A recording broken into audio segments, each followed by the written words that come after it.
हाँ जी नाजरीन देखो पिंडी हो गई। और तेरी खैर हो जी, और तेरी खैर पिंडी हो गई, बड़ी जहरीली पिंडी हो गई है।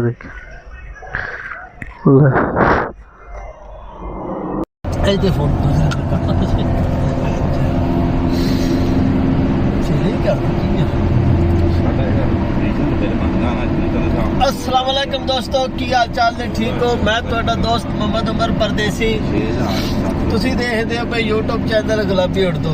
जनाब ਅੱਜ ਸਾਡੇ ਇੱਕ ਦੋਸਤ ਬੜੇ ਪਿਆਰੇ ਜਨਾਬ महमूद भाई जनाब, इन्हों की अज तबीयत हो गई है थोड़ी जी खराब, तो इन्हों लैके चले अज हॉस्पिटल। तो नाल जनाब मेरे बहुत ही प्यारे जनाब चाचू जान, तो इन्होंने नाल लेके चले ने। तो दुआ करो कि अल्लाह पाक इन्हों की सेहत तंदुरुस्ती दे। तो बहुत ही यार शिद्दत नाल बीमार ने जनाब, अल्लाह पाक खैर करे इंशाल्लाह। दुआ करो, डॉक्टर को अपॉइंटमेंट लई है जड़ा इन्हों हुण दी, तो इन्हों लेके चले, अल्लाह खैर करे जड़ा। हाँ जी व्यूअर जनाब एड्डा वड्डा माल है, ठीक है, गिफ्ट सेंटर ते चीज कोई नहीं लैके देना पिया बिल्कुल भी। एड्डे वड्डे माल विच इन्हू कोई शै ही नहीं पसंद आउंदी पई है। लैके कोई नहीं देना पिया, लैके तैनूं आख्या नाल ही ते लै लै जड़ा दा। ते इन्हू बिल्कुल का कोई शै पसंद नहीं आउंदी पई। दुआ करो इन्हू कोई शै पसंद आ जाए। इन्हू जिहा लेके आंदा नाल जड़ा ना, इन्हू कोई शै पसंद ही नहीं आउंदी पई जेह्ड़ी देखदे नहीं नहीं रेडी दे हाथ रहना कहंदा। हाँ जी व्यूअर जनाब भिंडी हो गई है। बंदे आख्या जनाब ठंडा लैके दो, तो ठंडा नहीं लैके देंगे। ये कहते बाहर चली गए, मैं इन्होंने कहता ठंडा लैके दो। यार शर्म करो, नाचते मेरे व्यू वेखते पे ठंडा लैके दो जड़े बाबा जी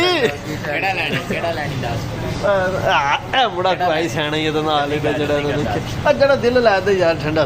खलो जो भारी रेड बुल कड्ड ले भाजी, रेड बुल लेके तो बोले लै लो लै लो। और रेड बुल नहीं, रेड बुल महंगी है 10 रुपए की है।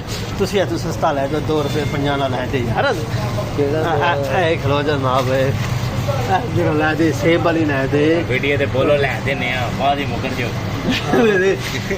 खारिए ने के सेब वाला सामने भी एप्पल जूस लै दे यार। नहीं बड़ा पानी के एनर्जी ड्रिंक, एनर्जी ड्रिंक यार लै दे लै दे लै दे।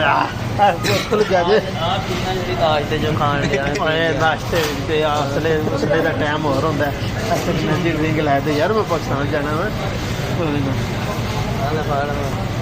तो बिल करा के दो उन्होंने, बिल कराना है जाती है।